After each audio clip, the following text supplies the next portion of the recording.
Cordial saludo, somos el grupo número 4 conformado por José David Chávez, Armando Serna y Carla Saavedra.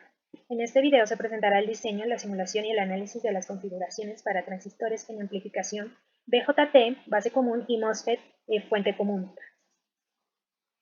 El transistor de unión bipolar es un dispositivo semiconductor que consiste en dos uniones PN. De esta manera quedan formadas tres regiones llamadas emisor, base y colector.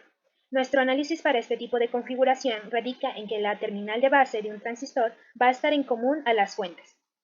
Aquí tenemos la conexión de un transistor NPN, donde la base del emisor está conectada con las dos fuentes que alimentan el circuito. Por otro lado, tenemos el circuito esquemático.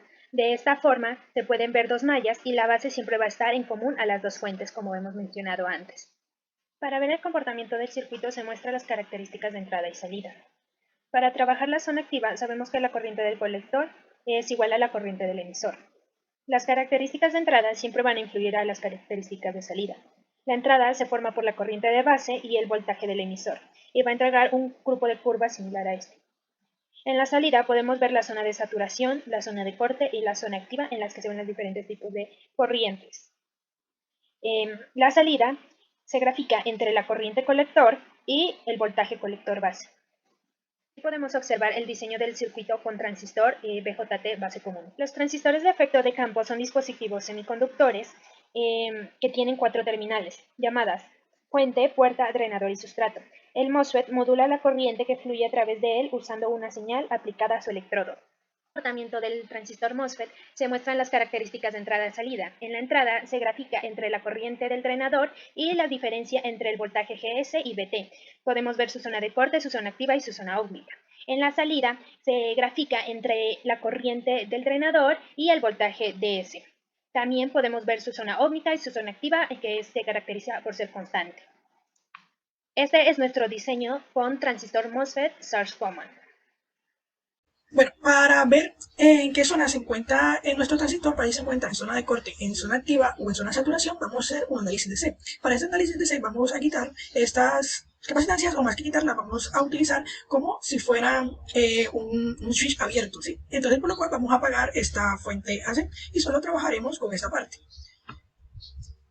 Ahora listo, como solo trabajaremos con esa parte, quedará solamente esto, ¿sí? Y ahora para el análisis circuital queda más fácil ponerlo de esta manera. Aquí vemos los valores que van a tener las resistencias, que tiene el beta y que tiene nuestro voltaje base emisor. A partir de esto, aquí podemos ver que aquí podemos hacer un divisor de voltaje. ¿Para qué este divisor de voltaje? Para saber cuánto es el voltaje de nuestra base, que en este caso le ponemos que sería nuestro VTH, que da el siguiente resultado. Aquí luego vamos a sacar el RTH, que sería si las resistencias en paralelo de R1 y R2, dándonos el siguiente resultado. Para luego, con el siguiente circuito, que va a ser nuestro VTH ya está aquí y nuestro RTH aquí, o sea, solo cambiamos eso, y hacemos nuestra malla aquí. Nuestra malla, pues aquí podemos hacerla, y a partir de nuestras relaciones que tenemos de la corriente de base con la corriente del emisor y la corriente del colector, la vamos a reemplazar en esta ecuación de la malla para así poder hallar la corriente de la base. Esta sería la fórmula. La reemplazamos y nos daría este valor. Luego vamos a hacer esta malla que está aquí, ¿sí? Entonces para esa malla, pues ponemos la ecuación de dicha malla, despejamos el voltaje el voltaje colector emisor, que es el que se encuentra aquí, ¿sí? Y entonces con las relaciones que ya tenemos entre la corriente del colector y la corriente del emisor con la corriente de la base, simplemente reemplazamos esto y ya tenemos todos los valores conocidos. A partir de esto calculamos que el voltaje colector emisor es este, ¿sí? Entonces luego, para ver en qué zona, vemos si el VTH es mayor o igual que 0, en este caso el VTH es mayor que 0, y el voltaje colector emisor es menor al de la fuente DC que comentamos en el circuito. Por lo cual podemos decir que el transistor BJT que tenemos en este caso está trabajando en zona óhmica o, como dijimos anteriormente, zona de activación. Bueno, listo. Ahora vamos a hacer el análisis circuital para ver si nuestro transistor MOSFET se encuentra en zona activa, óhmica o de saturación. Aquí otra vez vamos a coger las capacitancias como si fueran un circuito abierto, o sea, un switch abierto para hacer nuestro análisis de C. Entonces solo nos quedaría la fuente de C, la resistencia, sino el transistor MOSFET. Entonces vamos a proceder a hacer el análisis de C del MOSFET del drenador común. Así quedaría pues nuestro circuito con los cambios hechos. Aquí quedaría prácticamente igual que como lo teníamos en el caso anterior para el BJT. sino que ahora vamos a tratar de un MOSFET. Estos son los valores de resistencia, el VTT, el KN y así sucesivamente. Entonces, aquí otra vez podemos hacer un divisor de voltaje para hallar el VTH que nos da el siguiente valor. Aquí hallamos el VTH con las resistencias en paralelo para que nos dé este circuito. Luego con este circuito, dado lo que vimos en la clase, de la fórmula para sacar la corriente del drenador. La corriente del drenador la sacamos con los valores ya antes propuestos que nos da este siguiente valor. ¿Sí? Entonces ya con eso sacamos el potencial del drenador para ver si se encuentra en zona de saturación o en cualquier otra. Para la zona de saturación sabemos que si el voltaje del drenador es menor que el voltaje del gate menos 0.4 voltios, vamos a saber que está en saturación. Entonces calculamos el voltaje del drenador, ¿sí? Y nos da la siguiente, nos da menos 1.3 voltios y menos 1.3 voltios es menor que 2.93 voltios, por lo cual podemos concluir que nuestro sector se encuentra trabajando en la zona de saturación. Las simulaciones correspondientes al primer amplificador. En este amplificador tenemos una fuente de entrada de 100 milivoltios y esperamos una salida de aproximadamente unos 2 voltios. Al observar las simulaciones podemos ver cómo nuestro valor de entrada está entre los menos 100 milivoltios y los 100 milivoltios, mientras que el valor de salida se encuentra entre los 2 y los menos 2 voltios, correspondiendo a los valores esperados. Ahora correremos a simular los valores de corrientes para observar dichos valores. Luego de realizada la simulación podemos observar cómo la corriente de salida es mucho menor a la corriente de entrada, y esta, al igual que en el voltaje, contiene un desfase de 0 grados.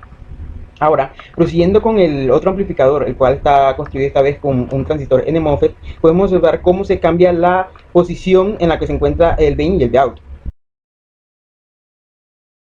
Podemos observar en este caso que la entrada es de 1 voltio y nuestra salida es de aproximadamente 2.7 voltios. Al simular la corriente, obtenemos que en este caso también disminuye, siendo una ganancia aproximadamente de un 0.6%. A continuación se mostrarán el resumen de los resultados obtenidos a partir de las simulaciones. En este primer resumen podemos ver los resultados obtenidos a partir del amplificador BJT NPN, tanto en ganancia de corriente como de voltaje. Para el MOSFET también podemos apreciar las diferentes gráficas obtenidas a partir de cada una de las simulaciones, donde se evidencia tanto la ganancia como la fase. En esta tabla podemos apreciar detalladamente la ganancia de cada una de las configuraciones y de cada uno de los amplificadores. Podemos ver cómo en el BJT se tiene una relación entrada-salida de 1 a 20, mientras que en el transistor MOSFET se tiene una relación salida de 1 a 2.7 aproximadamente.